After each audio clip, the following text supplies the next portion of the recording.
Quiet day. Anyone got anything to talk about? Welcome to Blue Monday, an Ipswich Town podcast.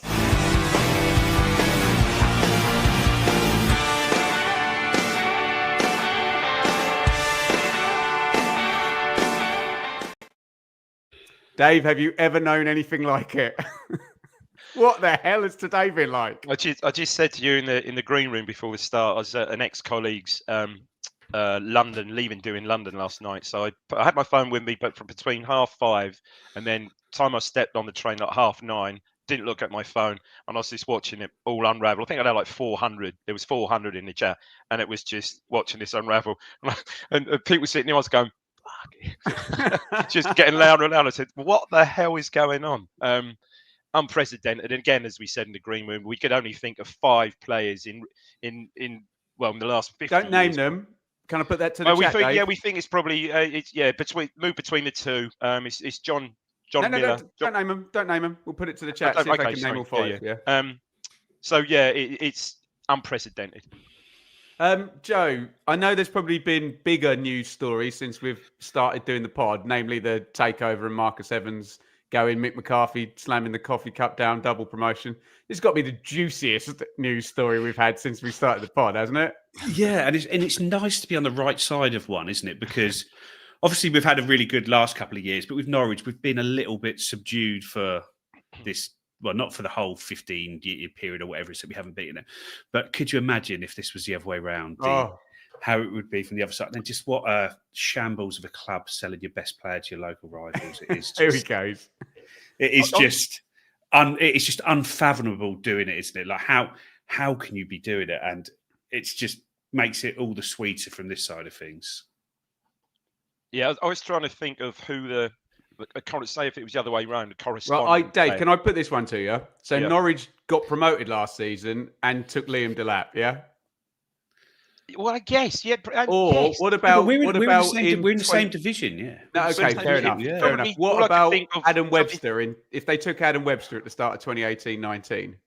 Yeah, possibly, or just trying to think of a recent squad. So maybe if Nathan, but that's not even on a par, is it? Nathan Broadhead signing for Norwich instead of Wrexham. So it would have to be Leif Davis.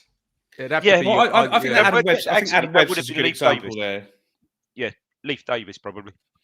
Yeah, there you go. So, Marcelino Núñez, Dave, is apparently signing for Ipswich Town for £7.5 million with £2.5 million worth of, quote, achievable bonuses. I don't know if Mark Ashton had just left the phone on to John Percy at the Telegraph and just left left that on the desk, for a couple of days. But that's where it came from, Dave. Telegraph, 7:30 last night. The thing I've been having trouble with, mate, is separating the football conversation with the Ipswich Norwich East Anglia conversation. Can you do that? I don't think you can, Ben. I really don't think you can. It's such a seismic. It's such a. This is funny. We're laughing about it. It's such a seismic move. I just don't. It's absurd. That's why you're laughing. It is absurd. Yeah, you just can't. You can't really fathom it. Having said that, should we? I mean, not sort of pouring cold water or anything. He hasn't actually signed yet. He is. Oh, I understand. He is injured at the moment. He picked up an injury first game of the season? I believe he picked up an injury first game of the season. Although apparently Manning said it was the coach there said it was like going to be for a few short weeks. So obviously he's got to go through the medical. But it's massive. It's a massive thing and such a. Yeah, a real smack in the face for Norwich fans, isn't it? I mean, you can't imagine being on the other side of that. And we said, you're quite right, it would be equivalent of selling Leif Davis probably in that, top 3 squad players to Norwich. And it's just crazy. We kind of can imagine Joe being on the other side of it with their 9-2 and the season we covered where we were 24th and they were first. I want to divide up the conversation. I will try and do it, Joe. Let's talk about football. Is there an argument this is actually quite a good deal for both parties if Norwich now can keep Josh Sargent and he goes and scores 25 goals, and they don't have to sell for that reason? They've got themselves a good fee. We've got ourselves, hopefully, a really good player in our central midfield pool. We tried for 2 minutes to talk about the football angle here, Joe. I just don't see how, in any way, it could be a good deal for Norwich. What is the best case scenario for Norwich? I guess he doesn't play. We don't get promoted, but then they wouldn't get their bonus, would they? For 2.5 and then also the money they've received from it the money they've received from it isn't really going to achieve anything for them, because this isn't the days of Delia Smith where they needed to sell players to get the money to run the club. They're backed by the multi-billionaires, and the PSR position's good at Norwich, Joe. Yeah. And I think you could have made an argument for this when Delia was in charge. Okay, it's a really good price to go on his last year of his contract, but then Delia would never have done a deal like this because she knows how bad this looks to the club, the PR. So the only person who needed to do a deal like this would never have done a deal like this, because they understand what supporting a football club and what being a football club is. And so you've got this guy in, maybe with all the money in the world, you've got some spreadsheet nerd doing all their transfers. And it's just totally missing the point of what football is about. So I just don't see a way that there is a best case scenario for this. I don't see what the upside is for them, the potential upside. You look at what could happen. He could keeping Sargent. Is that it, Joe? No, yeah, but they can afford to keep Sargent anyway. Well, maybe. They? Yeah, maybe. Yeah, so they can afford to keep him anyway. So I just don't see any way that like 99 scenarios out of 100 work for them. If that, the only way it works is if we struggle this season, they go up. But who's to say that is Nunez going to be the difference between that happening or not? If anything, it's the opposite, because that wouldn't make them better and us worse, would it? No. Anyway, it's made us better and it's made them worse.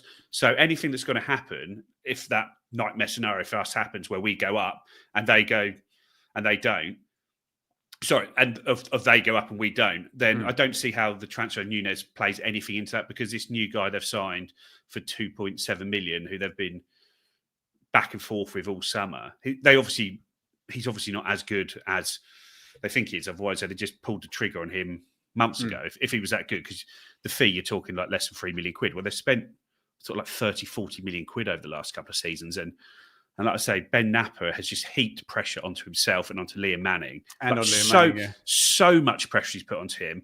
And I just look at it and I think, what are you doing? What on earth have you done this for? Because I think Ben Napper's proven that he can sell players well. Like they've got some good fees for players over the last 2 years. And I'm sure Nunez counts as a good fee, but in the same way that Nathan Broadhead counts as a good fee. The market is inflated at the moment. So yeah, they can sell players.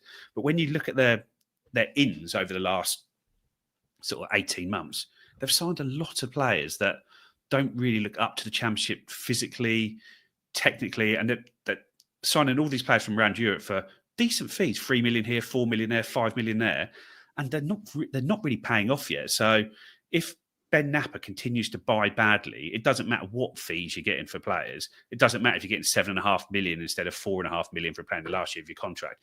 You're going to be struggling in the league.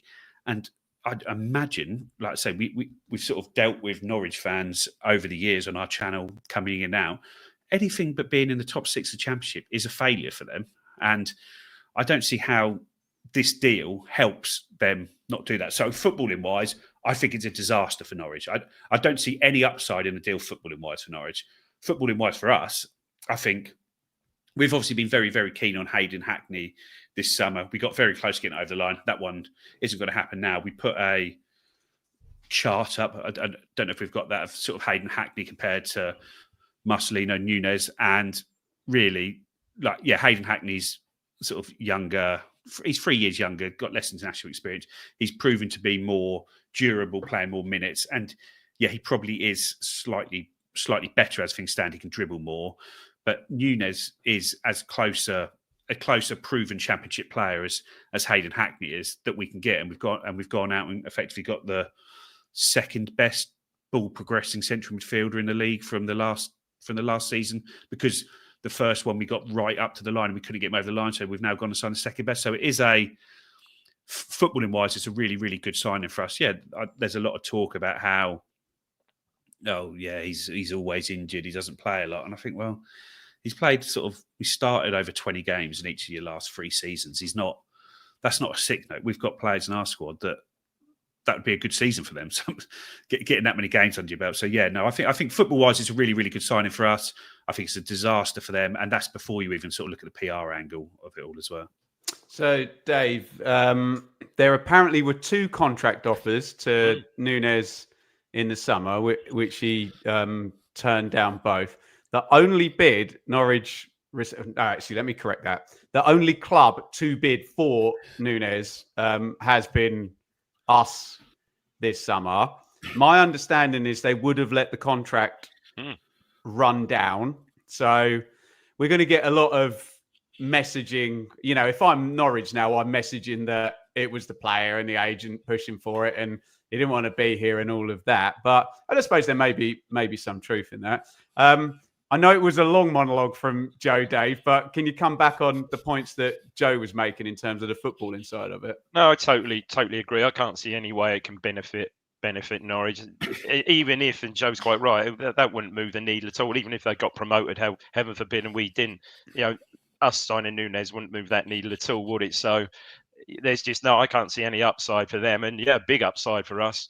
I think I said on the pod on Sunday, I thought, you know, we needed that sort of creative spark in midfield, that classic was said, you know, the game at Preston, someone to unpick that you know, that 5-man, you know, packed 8 men behind the ball sort of thing. So no, it's just all good for us. But Joe's quite right as well in saying he's played, what did he play last year? More than 20 odd games. Well, for some of our midfielders, that sort of surpasses them really. Certainly has done in the past. So I can't see any downside really to it, as long as, fingers crossed, he stays fit and obviously contributes like we hope he will do. Yeah, stay with you just quickly, Dave. Excuse me. Talk about the blend now, because so there's Matasiwa, Kayust, Nunez as and when, if and when, nice. Caveats as he arrives, and then Taylor. Talk to me about that blend. Yeah, I think that works. You know, Kayust is only going to get, you know, hopefully more minutes under his belt on this weekend, hopefully. So he's going to get strong, and I think Kayust is just going to be a class act in there. And I think Matasiwa also, he's thought he had probably his best game so far last Saturday, still getting up to speed, getting up to the pace of the Championship. But yeah, I like this sign. I really do like this sign a lot. It gives you that creative. Obviously, we know all about his dead ball, you know, free kick. We know all about that, what he can do there. We're probably crying out for someone like that as well. So yeah, it's a nice blend. How it'll work, you'd think Matasiwa was nailed on starter. How it'll go with the 2 in there, you know, either Kayust or Nunez. We'll see, won't we? What's your take, Joe, on what Dave said and on the blend of the 4 players that we kind of think will make up the group? Yeah, it does leave a few questions, but I do think Nunez does give you a little bit of a balance across the 2 positions, because I remember when I watched him twice, I thought he was really good against us in both games when we played them in 23-24. And oh yeah, he was right between the centre backs in one of them. Yeah, he was dropping right in behind the centre backs, taking the balls off them and spraying it out wide. So he might not give you that secure defensive screen that Matasiwa does, but maybe in a game where you want to be playing more for the back and less defending to do, he probably could cover that 6 role as well. But he can also be the guy playing that really high up 8, making runs, breaking through into the box as well. So he's a real versatile option across there. So you've got a straight 6 in Matasiwa, really a straight 8 in Kayust, and him that can flick between the 2 positions in there as well. So it gives you a really nice balance across those 3. Jack Taylor, is sort of where next for him, I guess, because he'll be the 4th man. Surely you need 4. Yeah, cover for Matasiwa, isn't he? Surely. Yeah, but he's not really played that deeper role, has he, Jack Taylor? No. He's another one that wants to get up. So it's hard to see where he fits into it all. And I guess there are going to be some sort of casualties in this, and there's going to be a lot of trading going on between now and Monday 7 p.m. What's your favoured FPL's asking, Nunez or Kayust in the 8 role? What's your favourite pair, Dave? A, if you had the playoff final tomorrow. B, if you're playing a home game on a Wednesday night against the low block. What's your favourite pair? Probably home game in a low block is going to be Matasiwa and Nunez, as we said. What was the first option? Playoff final tomorrow. Assuming Nunez is fit, yeah. Oh, blimey! That's again. You're going to want Matasiwa in there, aren't you? For that assurance, aren't you? But yeah, that's a close call. I think depends who you're playing. There you go. Depends who you're up against. I think that's a close I think call. we need to see how it develops as well. How Yeah, the you. partnerships I develop think so, too. Ben. Yeah, you're right. You're a squad number pervert, aren't you, Joe? What number will he wear? I think it will be 8 because we've only got available, I think 8, 19, and then you're sort of in the plus 30s after that. So Azon to be the number 19, Nunez 8. Furlong, I don't know where he goes.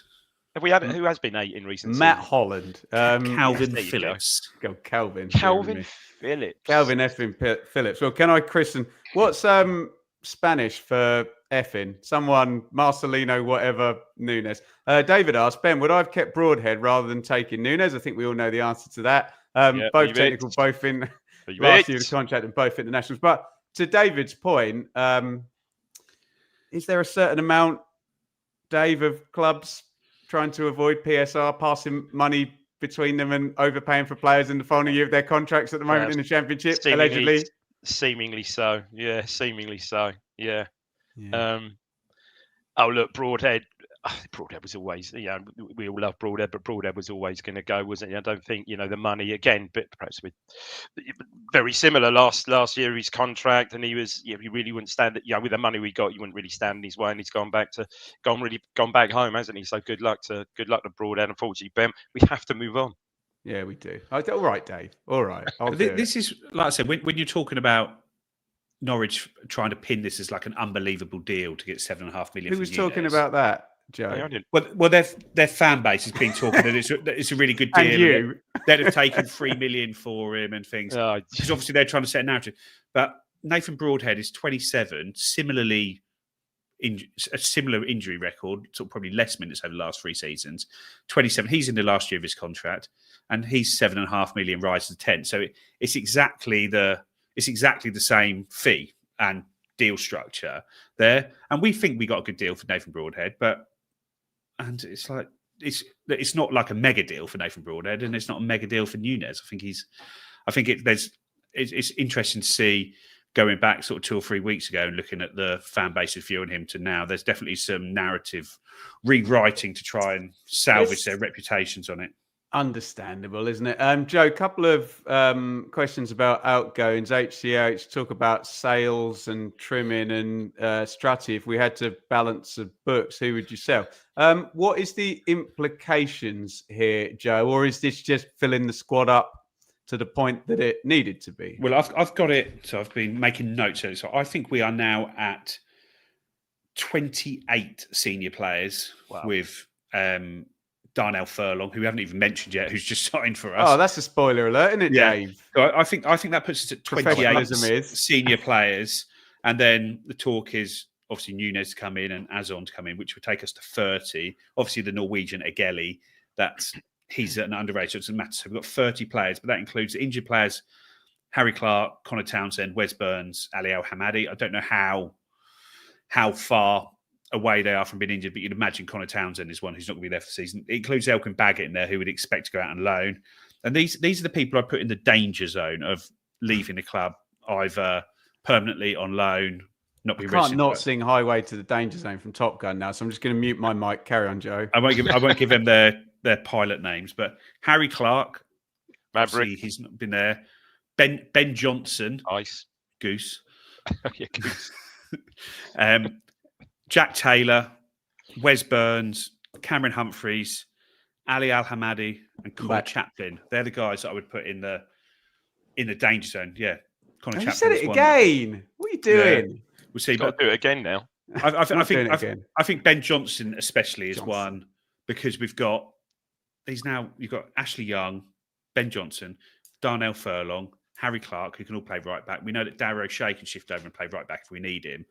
And I know that Ashley Young and Ben Johnson probably can cover the left back role, but it's still not really there. And I just don't think Ben Johnson's really settled here, really shown a lot, has he? And I think he's one that he just doesn't look the right player for the system that we want to play. He's obviously going to be on good money, and there's no way he's going to be There's no way he's going to be starting. And can you be paying someone that sort of money that he's no doubt getting because he signed on as a Bosman just to be a backup for Leith Davis? You can't, surely, can you? So, David, can we just get back to the rivalry and get your take now? We kind of talked about the on-pitch implications for both clubs.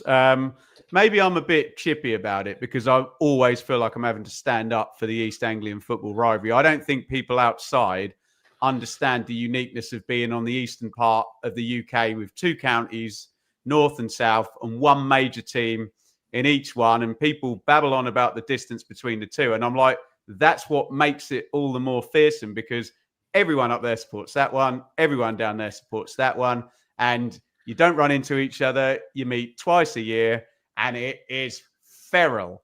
But what does this do? What does this do in the rivalry? And I asked Jack Reeve and Chris Gorham this question earlier today.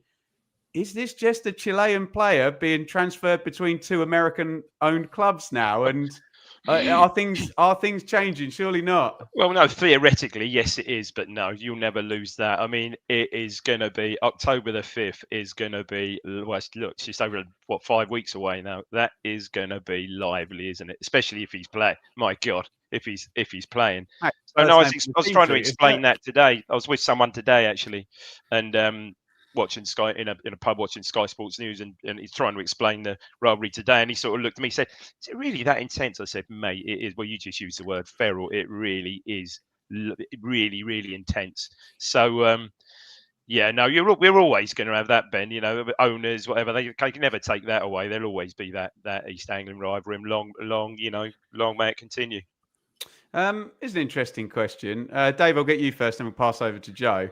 How long do you think it will take the fans to truly take to him? Should alarm bells be ringing how he has disregarded his connection with Norwich? It's a fair question, isn't it? I always remember being at Millwall and Paul Lambert is a blue was breaking, wasn't it? And everyone was kind of into this thing of, you know, you've taken their most successful manager of the last however long. He's going to be brilliant for us. That went well, didn't it, Mick? But what is your sort of take on, you know, how people will take? They're going to see him as some kind of hero for ditching. Yeah, him. absolutely. Yeah, absolutely. Yeah, fans will love him, won't they? Especially if he gets a goal and assist and does the badge. Oh my God, they're going to be all over it, aren't they? And quite rightly so. It's a huge thing. I mean, obviously, it's perhaps slightly different that he's not a. I know, perhaps he doesn't understand, doesn't have to understand. Well, he would understand. He's played in two derbies, scored the winner. Scored the winner in the last one. Yeah, you saw his celebration after. You know, he knows how big it is. So I think he realises how big the move is and what it, you know. Obviously, he's been very well rewarded for the move. I think the fans are actually going to love him and take him to heart just because of the narrative of it all, really. And he's a very good player. Sorry, aside from that, he's a very good player. Yeah, because he's effectively sticking two fingers up to the Norwich fan base, isn't he? Which is, and Ipswich fans will love that of it. So he's going to get a good leash on it. But it's not something that happens very often. Like we were looking at this earlier. It's only the sixth player really to go directly between the clubs and directly. Yeah, someone mentioned Beg Godfrey, but that obviously wasn't directly, was it? No. See, I've got Johnny Miller, 1974, Clive Woods, 1980. And then we're giving the answers now. I think the chat got most of them, didn't they, Joe? A swap deal between John Dean and Trevor Putney, 1986. And these were all Ipswich and Norwich. So, and then obviously Andy Marshall was probably the one that most of us can remember, 2001. And I think his problem was he just wasn't very good for us. So he wasn't really hated by the Ipswich fans. I remember being at Carrow Road. I remember being at Carrow Road when we beat them 2-0 and he was dog abuse. And the Ipswich fans were sort of sticking up for him then. He just was a big downgrade as a goalkeeper from both Richard Wright and Matteo Serini. So I don't think it was he wasn't hated because he was a Norwich player, but it might be something that got held against him somewhere down the line. But I think as things stand, he's going to come in. He's going to come in here and be sort of seen as, like I say, somebody who has walked away from Norwich. I'm sure the creative songwriters amongst our fan base will be getting some bits ready for what you do when Ipswich come knocking along those lines. But there you go. Guys, we have to move on. and talk about another 3 potential transfers coming in. It's been a ridiculous day. We can circle back to Marcelino Núñez and when it may be complete. We can do that in the questions at the end. But let's go to a message from our sponsors. We're going to talk about Darnell Furlong. Blue Monday is brought to you in partnership with Atwell Solicitors, your ideal legal partner for property and business law. Whether you're buying a home, starting a business, or just need legal guidance, our dedicated team has got you covered. Trust our award-winning customer service team to handle your legal matters with care and expertise. Find out more at atwells.com or visit us at our offices in Ipswich, Colchester, London, and our new location in Woodbridge. Thank you to the wonderful people at Atwells, and a big thank you to Rich and Seb, who have had to pre-record the preview show. We've bumped them here for this emergency pod tonight, which has basically turned into flagship show of this week, part 1. So the pre-match is pre-recorded. It's going to be out tomorrow morning, and that has then bumped the weekend preview show for top tier members, which will be out tomorrow PM sometime. We'll figure it out. Lots of moving parts in this.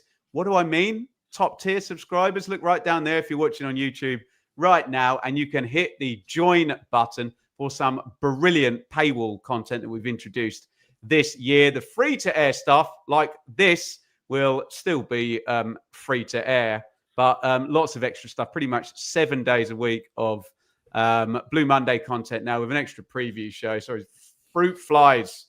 Don't get a garage office in the summer. It's brutal. And we got the analytics show on Monday, and we've got lots of written stuff as well now. So really, really exciting. We'll be back, us three, for the flagship. And look, if further transfer stuff happens, then more people will get bumped by more people. But I've got to admit, particularly with this one transfer, I've said enough. So let's start talking, Dave, about Darnell Furlong. Him there of the massive throw-in, a right back. Yes. I've seen him play centre back. Yeah, very good in the air for his size as well. We've seen him with QPR and West Brom in the championship. Dad score against us. Paul Furlong. I was there. Yeah. But you want championship ready, Dave? I give you Darnell Furlong. Yeah, absolutely. Well, over 200 starts for West Brom. Very, very experienced. As you say, you got a howitzer of a long throw, which let's face it, was said is a weapon in itself, and very versatile. Can play centre back, right back. I think he can play left back also. So yeah, again, I see that as a good sign in what is. And he's 29, but what's it, 3.5 million potentially with another 500,000 in potential add-ons, I think. So yeah, again, good solid signing, and again, completely out of left field this morning, didn't it? I don't think anyone had sort of heard that name mentioned before today. I don't think John Percy of the Telegraph, Dave. Well, John Percy. To be fair, John Percy's got a bit of an inside line. To be fair, or JP is his name. So no, again, really good signing. I think absolutely superb signing again. What do you think? Also, enough for you look at the last few seasons of West Brom. 2021, we're in the Premier League, 32 starts. And then in the Championship, 38 starts, 44 starts, 42 starts. So and that's probably under already four different managers, I'd say, Joe. Yeah. I guess so he's just been a really, really good player. I think he offers a bit more of that solidity in that right back role, where we like that right back to be able to come in and sort of hybrid, as opposed to just be up and down the wing. We want them to be able to have that solid defender and that one-on-one defender, being very good in the air. Oh, good head it, kick it, getting in the, go and watch the football with Dave. He's always yelling at the fullback to come and tuck in and head it away on the far post. And when was the last time we had a long throw specialist, do we think? Jonas Knudsen. Was that? Could he? Yeah. Connor Wickham could launch it, couldn't he? But then Jonas Knudsen helped set up a goal in the World Cup second round. He did, didn't he? Our mate Jono had a hell of a throw, didn't he? He helped set up a goal in the sort of World Cup, didn't he? Yeah. Sorry, Joe. We came across you then. Joe, can you also continue on what you were saying? And can you just talk about this paradigm that people always bring up between players that are good for this season versus players that might be good were you to get promoted? I know we're like 19th or something in the table at the moment, but can you talk about that as well? I think it's difficult because people talk about, you need to try and buy Premier League players, but we couldn't buy Premier League players when we were in the Premier League, let alone now we're back in the Championship. So it is difficult. And these players, if they're going to be good enough to help us get promoted, and if they're not good enough for us next year, then they just come back on loan to the Championship, don't they? Someone will take them if they're really, really good players. So I think he is somebody who has got buckets of Championship experience, a lot of it at the top end of the league, and it's better than what we've got there in my view. Because I'm not a massive fan of Ben Johnson, as you sort of may have noticed over the pods. He doesn't suit what we do. I really like Ashley Young, but for me, this means you've got to get not shot of him, but you've got to find a way to get Ben Johnson out of the club because you just don't need him anymore. So it's just interesting. You assume there must be some interest in him, and I think for how we play, Darnell Furlong is an upgrade on Ben Johnson. And probably on a high wage as well, I would have thought, yeah. He's got to be on a Bosman, hasn't he? And it's on a 5-year contract on a Bosman when we're a Premier League club. Yeah. I like it. Lee says, why have West Brom let him go? And Dave, I know you've been a big fan of Tom Fellows, who we think will be signing for Southampton for 10 million quid in the next 24 hours. Probably is already signed and just waiting to announce that one ahead of their game against Watford. But it's hard I know West Brom have been a parachute team, but it's almost harder for the teams that had the parachutes that don't have them because their players are on higher wages than everybody else. And then they got to be balanced, Dave, haven't they? That's a sobering thought there, Ben, isn't it? Well, there you go. Yeah, sobering thought. And with Furlong signing, again, does it mean that we could have possibly, if Townsend hadn't done his ACL, we could have possibly fielded a whole West Brom back five, couldn't we? With Kipre and O'Shea and obviously Palmer. Yeah, we very much could have. But hey, look. And David Button as a sub-keeper as well. I saw that, yeah. At least, actually, Rich, just put that one about being ripped off back up for me, please. People need to understand the difference between parachute teams and non-parachute teams in respects of what they're able to do and what they're not able to do, and the value to Club A versus the fee paid to Club B. And we've been on the other side of it. And I remember using James Maddison as a great example for our friends up the road, where if you had that money, you could afford to stick 2 million quid into a player and just loan them out for a couple of years and it not really be a problem. And then lo and behold, when they're really good, you stick them in your first team and sell them for 25 million. Whereas if you're Oxford, 2 million quid is going to be your biggest signing of the summer. So I think it's really important in terms of I wasn't having a pop at Trevor. You said Albion fans were sort of saying that. I like that. McKenna really took that West Brom loss personally, but they were a good defensive side, Joe. When's Kyle Bartley signing? Oh, there you go. Sure. We need players to get us out of this division right now, don't we? By the way, over 2,000 of you have tuned into this stream in the last 33 minutes on all our socials. So big thank you. And do hit the thumbs up button if you're here and get over in the chat. Any final thoughts, Joe, on Darnell Furlong? I like it. Yeah, I like it. And like I say, 3 million quid a few years ago, that would be seen as an unbelievable fee. But when you're a relegated Premier League team, this is what you paid just for players like this. You improve your team instantly. Well, you do it, don't you? For 3 million quid to improve our team is cheap. Dave, last word on Furlong? Yeah, just like it. It was solid, experienced. What's not to like, really? Yeah, and with a long throw. Yeah, I love a long throw. It's yeah, very, very theatrical, isn't it? I've got to say. Right, who wants to talk about the Norwegian lad? Have a think about that, because we've got to say a big thank you to David Bergheim with a €5 super chat. Thank you so much, David, for your continued support there. Ageli, you want to go first, Joe, on this one? Or should we do Azon first? He seems to be the furthest advanced. Iván, yeah, right. Azon. Actually, Richard just sent me something on that. Iván Azon to Ipswich Town. Oh, God, it's that bloody Romano, isn't it? Deal signed between clubs. He's new. Is that a direct quote? Has he got the ITFC hashtag wrong, Rich, or is that you Yeah, typing it out? he has got it wrong, so I've seen it on there. There you go. Despite or whichever minimum wage person working for him on his Twitter team has got it wrong there. Despite reports on Getafe. Okay, so we're talking about Iván Azón then. This is our fabled striker then. What sort of deal are we thinking here then, Joe? It's a straight loan, apparently, or a dry loan. They seem to have these weird terms from the continent, and they get translated into English and don't make sense, and then all of a sudden they start getting used. So, well, you have a dry hire in theatre. Yeah, where you get an empty building, stuff like that. But Joe's had a beer, everybody. Yeah, no. So a straight loan. So we were down with an obligation for him. He came over for a medical. This was on the Sunday of the Southampton game, so nearly 2 weeks ago now. And I think there was some issue that had came up in the medical, and it sounded like we were happy with the deal to go ahead with it still, but we wanted to lose the obligation from the deal. We were happy with an option, but we didn't want an obligation.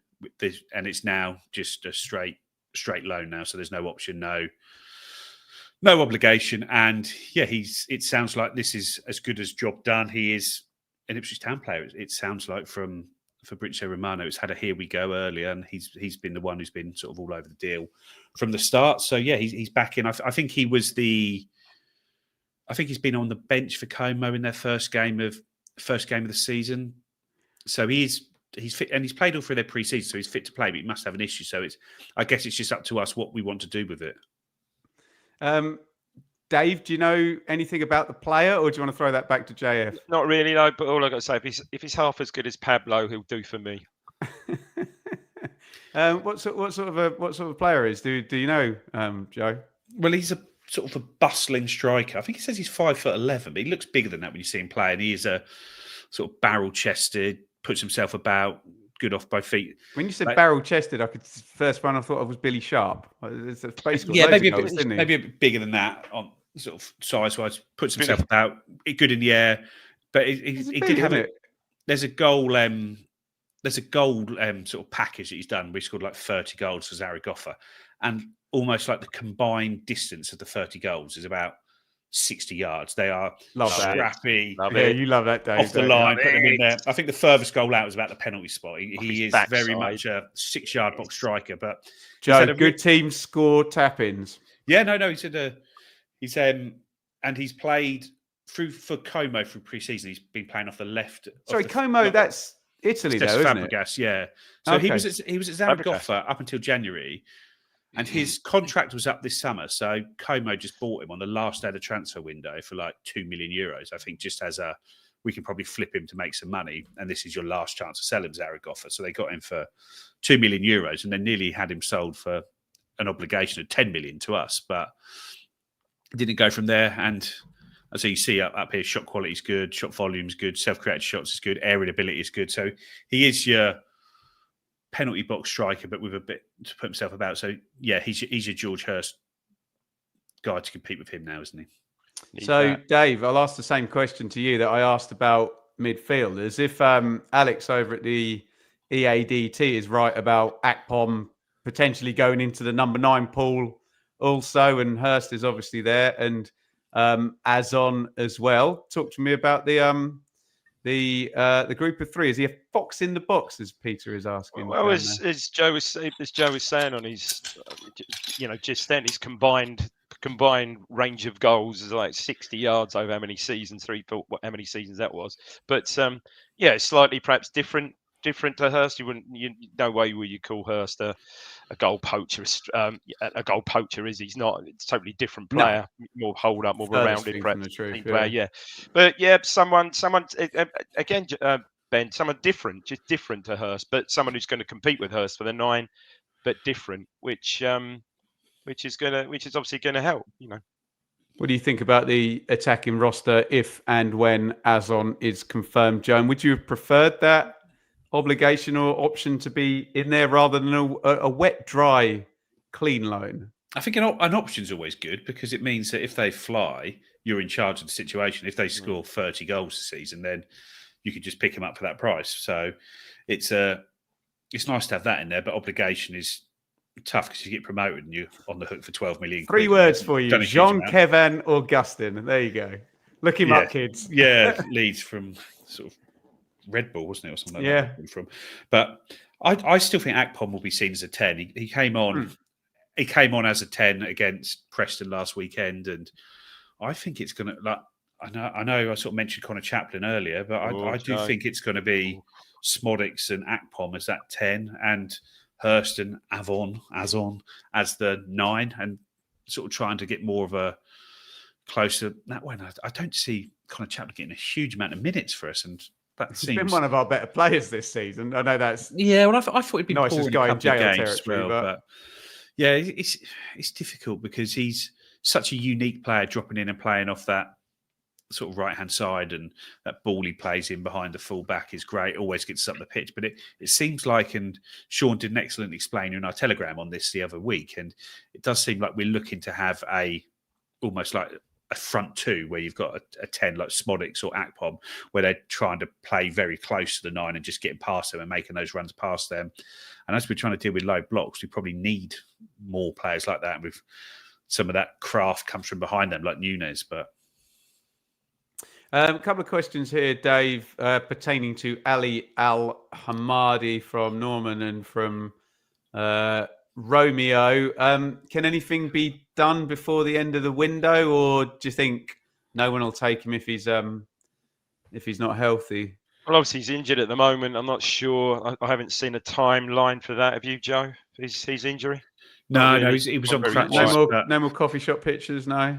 I think so. No, yeah. So you would think in an ideal world, had he been fit, he would have been, say, moved on. He'd have been moved out on a loan for sure. He probably would have thought someone in League One would have been. I've heard there has been rumours that people have been looking at him with, interested in him and stuff. I mean, he had a loan at Stoke last year. Was it Stoke he was out last year? Yeah, they're top of the league and got a lad from Man City now, so they probably I'm not don't saying need he'd go him. there. I'm sure he'd pick up. I'm sure he would pick up a League One loan somewhere.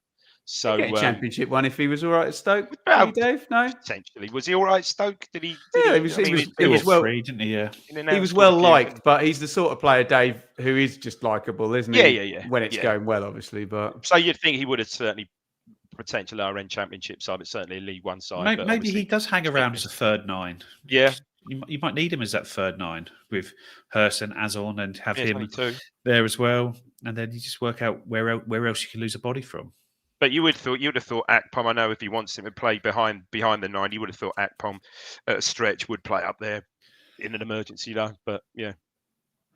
There's a question in here from Steve, Joe. Some nice fish and chips in his profile picture there. Does anyone think we're getting too many loans or options to buy? It's a fair question, that, isn't it, Joe? It did feel that way earlier in the window because there was before we signed McAteer, and it's like forgot we signed him. But as Azon was going to sign before that, so it's like we're going to have 4 loans now with options or obligations. Maybe that gives. How many loan in your squad, Joe? 5. Okay. But it was going to be like 4 at that point. Where now Azon coming in as the 4th doesn't really matter so much because it feels like the squad is nearly where it needed to be. But at this point last week, it was like we needed like 3, still needed like 3 or 4 more, and it's like you're dicing with it a little bit. If you've got 4 loans and you've only got 1 spot, you can just quickly flip out and get someone if you need someone. So I think it feels like we've effectively Nunez signing, Furlong signing, McAteer signing. You've got some of your permanents in there, and now you can use that loan a bit more sensibly, and Azon seems to be that. And my guess for the loans with obligations is maybe allows you. Which ones are those? Ipray and Kudus, yeah, and Akpom. Are they all obligations? Yeah. No way. Okay. So I think it gives you a chance to bring in a slightly higher caliber of player, maybe. Step in Julio and Ciso. Yeah. It feels like we've talked about this question a lot, Dave. Could we finally change up the formation with 3 in the middle of the park against certain teams? Dave, I'll put that to you. Surely we'll see that for a period in between sub window 1 and sub window 3 in some games, won't we? Where 3 of them will be on at the same time before one of them gets taken off in the third sub. Slightly. I don't see him starting with. I guess Dub Chief is talking about Nunez, Kayust, and Matt to see what all starting.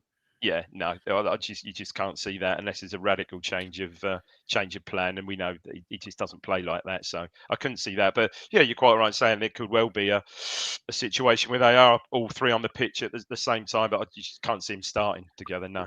What's your take on that, Joe? And what we can do is we can get Adam and Oscar to have a look at that on Monday, and the likelihood of we're going into an international break as well. So and we've got a transfer window closed as well, so we'll be plenty to talk about. Sorry, Joe, just talk about that in terms of a three. I know we talked about it a lot.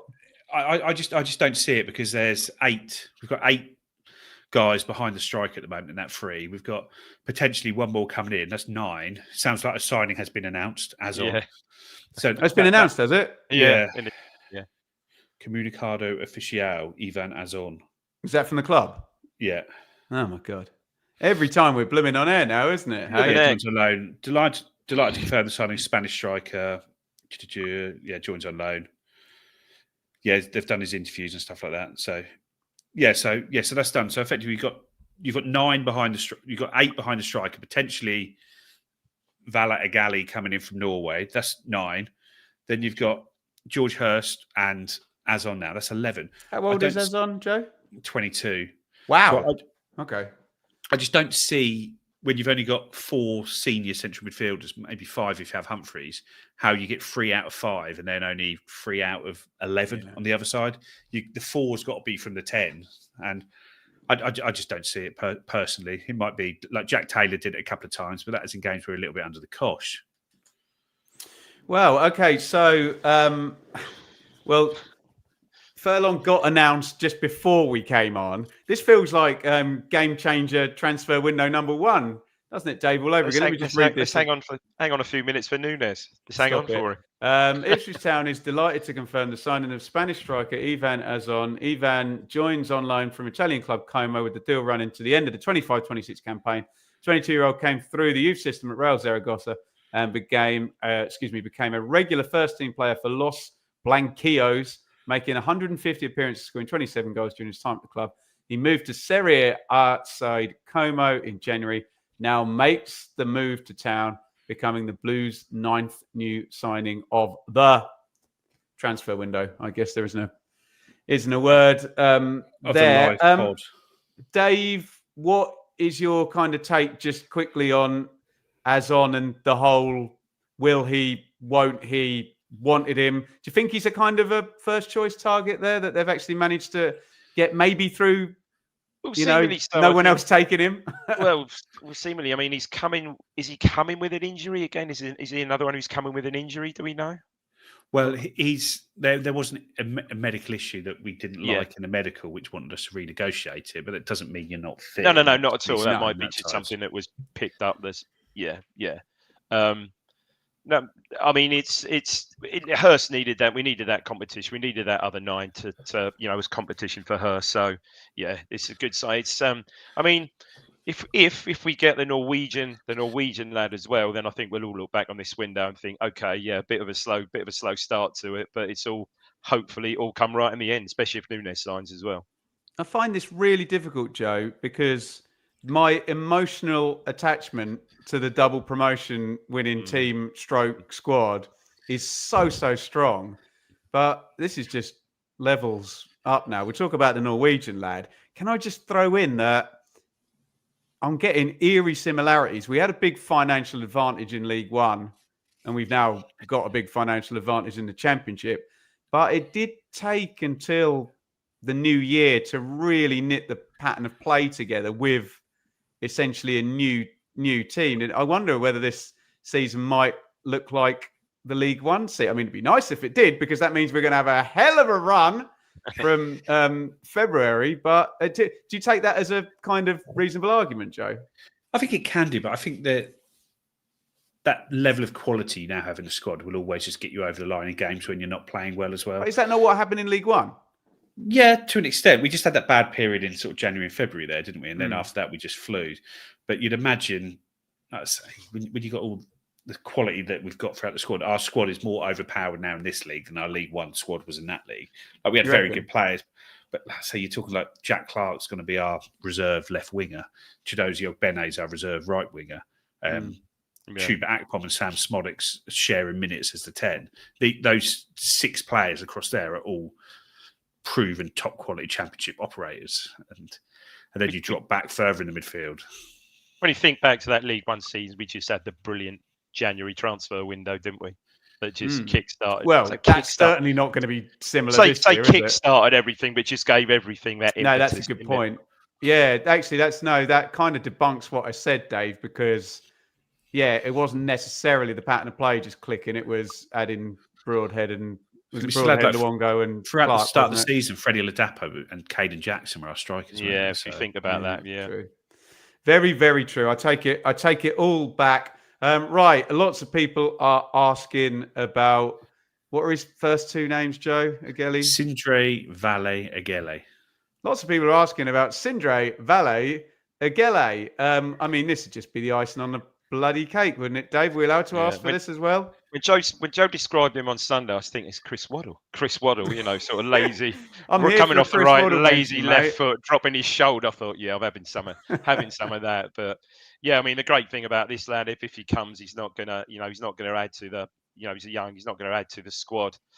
He's obviously got some quality. I think he played the other night. What do you mean he's not going to add to the squad? What, because of his age? Because he's 19, he won't add to the numbers. He did he not play the other night and scored? Apparently, people were following on Betfair or something like that. They was watching the game. I think it was a poor game by all accounts. Don't think he contributed much, but he scored anyway. So and then what we understand, scored a really good goal. He did, wasn't it? Yeah. He's been.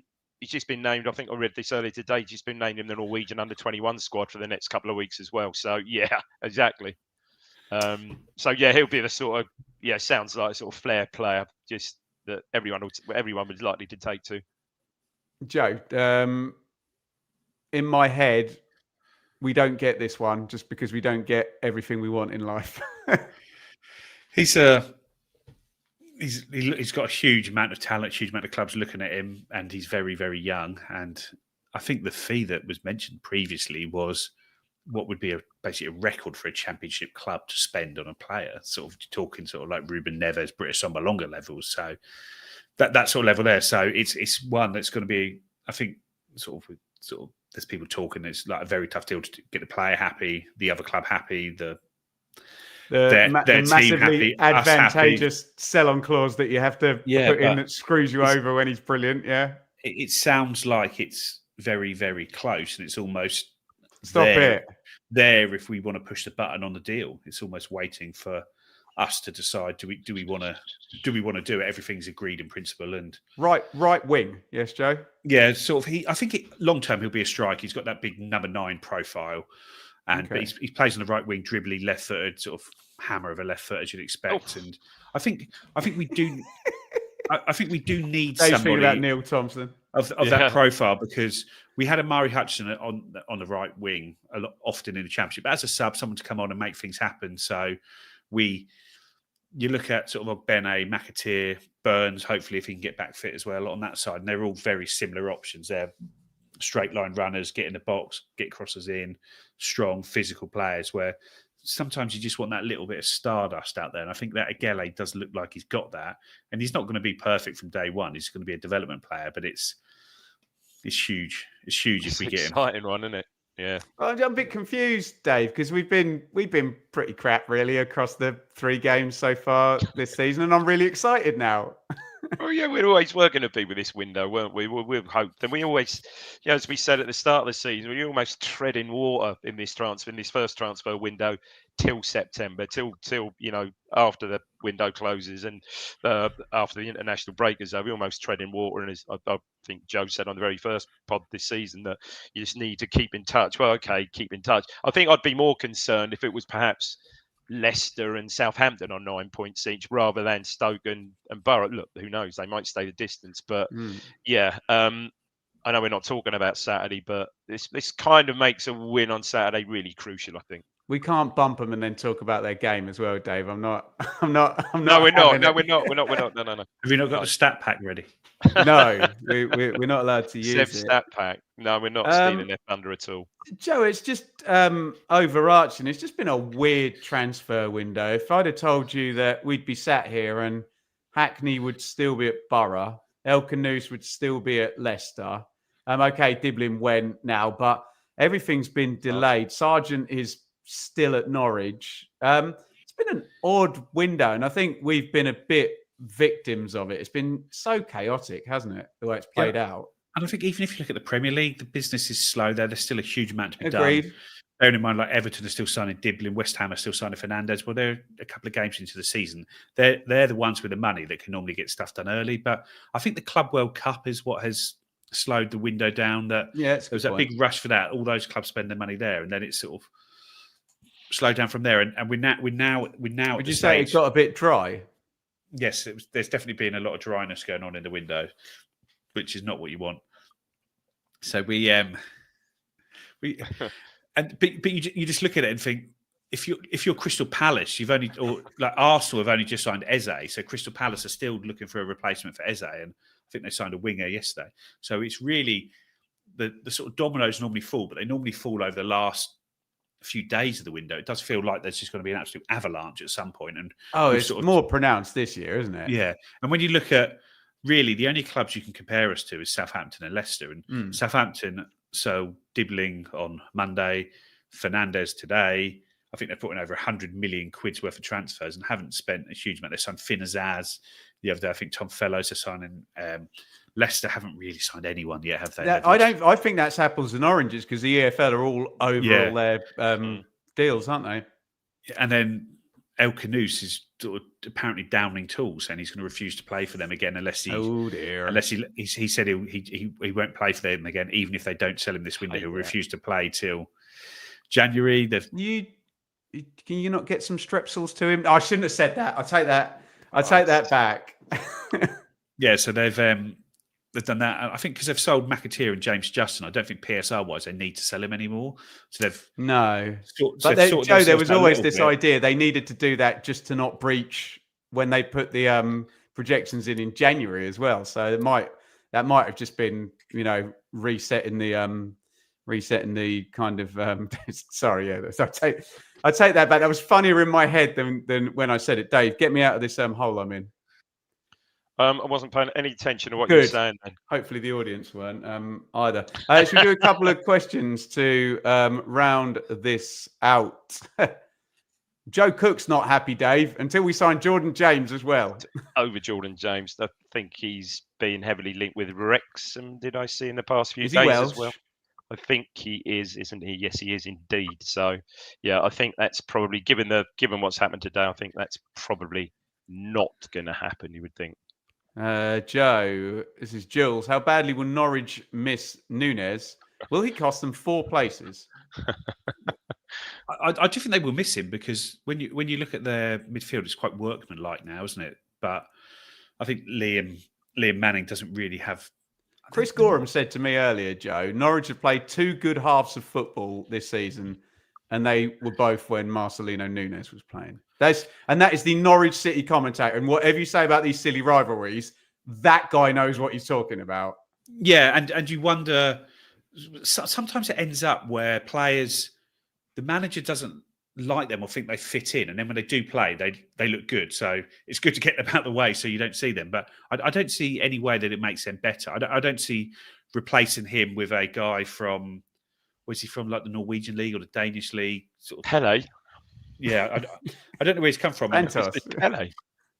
And you're talking about him maybe having a higher ceiling or doing this. Well, now is the time. You can't just keep signing for the future, or you never get there, do you? And I think that they know Marcelino Núñez is a top grade Championship central midfielder, and they're replacing him with. Well, that's why they've offered him 2 contracts this summer, Joe. Yeah, and they're replacing him with somebody who's got to prove himself. And looking at the previous transfers they've made under this new model that they've got, I think Jacob Wright's quite good in central midfield.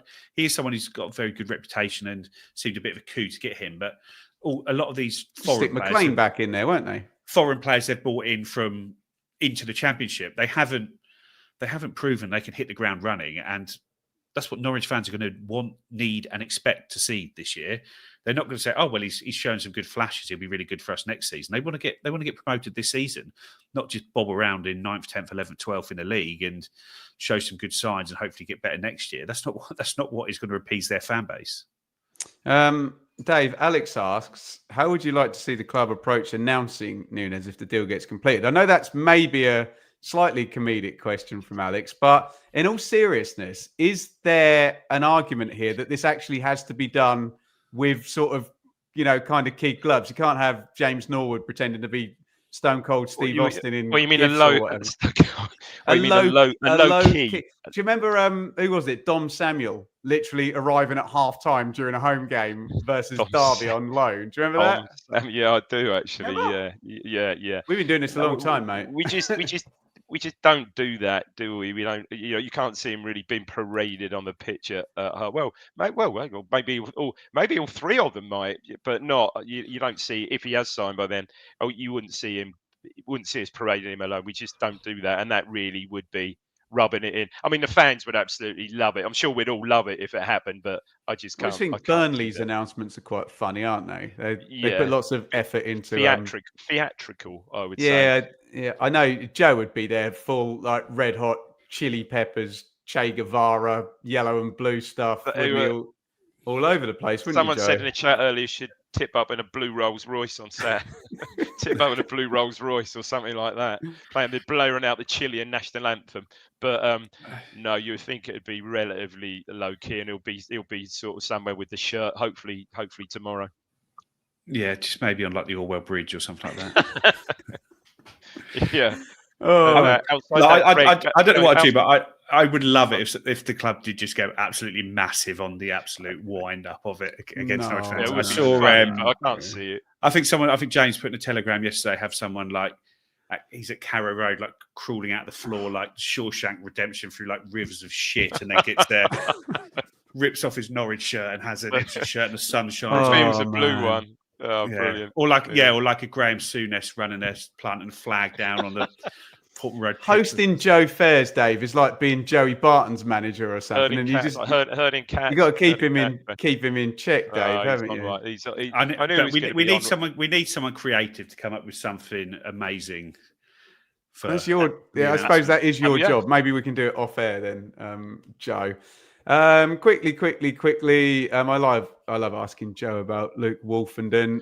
Lots of links with Watford, which would be a good move for Wolfenden. But obviously, you talked about Chaplin as well. Would make lots of people sad. I think Broadhead leaving's been my kind of acceptance of the end of the double promotion team. But I think Wolfenden and Chaplin for a lot of people would be similarly. Nostalgic, Joe.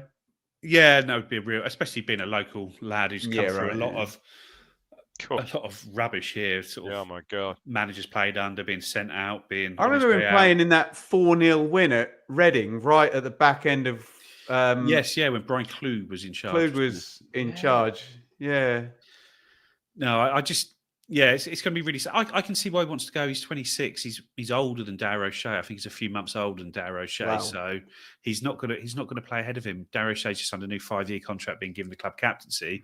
And if that's who you're waiting for to get injured or whatever to play, he's not going to get many chances. Darragh O'Shea could play 46 league games for us this season, and where would that leave Luke Wolfenden just sitting there on the bench? So I can see totally why he wants to leave. I'll be really sad if he does leave, and hopefully selfishly he doesn't and he stays and plays a part for us. But I can see why he wants to push to leave, and generally players sort of tend to get their own way if they do so, don't they? Just a little peel back the curtain. We can talk to each other here on Blue Monday through this little chat thing. Richard, who's producing us tonight, is just written in the chat, 7:45 Furlong, 8:45 Azon, 9:45 Nunez. There you go. Jordan's put that in the comments as well. We are going to end the show now. We will not be coming back at 9:45, even if Marcelino Núñez is announced as an Ipswich Town player. Dave, how about if it's a shock double signing with Josh Sargent as well?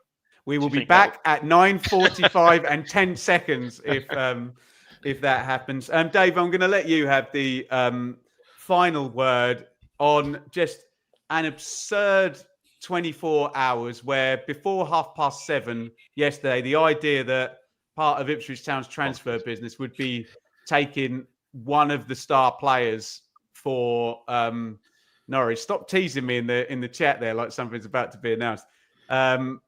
Taking a star player from Norwich. Dave, just your final reflections on a bonkers transfer deal that is going to be talked about for years. Oh, well, absolutely incredible. And just look, let's hope he absolutely thrives at Portman Road. Forget about what's gone on before. I'm sure Maybe he could be my new favourite player. Yeah, I'm sure all the fans will embrace him just because of what he's done. It will be totally different to what we spoke about Andy Marshall before. Everyone will embrace this guy because of the gravitas of the move and what's happened. And yeah, like I said, just hope he thrives. And he's going to be a big addition to our squad, I think. Absolutely. Giving that creative spark for sure. Well, guys, thank you for spending the last hour and a bit. It's such a thrill for us to be doing this with all of you guys when all this exciting stuff is breaking. So we thank each and every one of nearly 3,000 of you that have tuned in during the stream on all the social media platforms tonight. Up the Blue Monday, and Furlong announced, Azon announced, coming soon, Marcelino Núñez.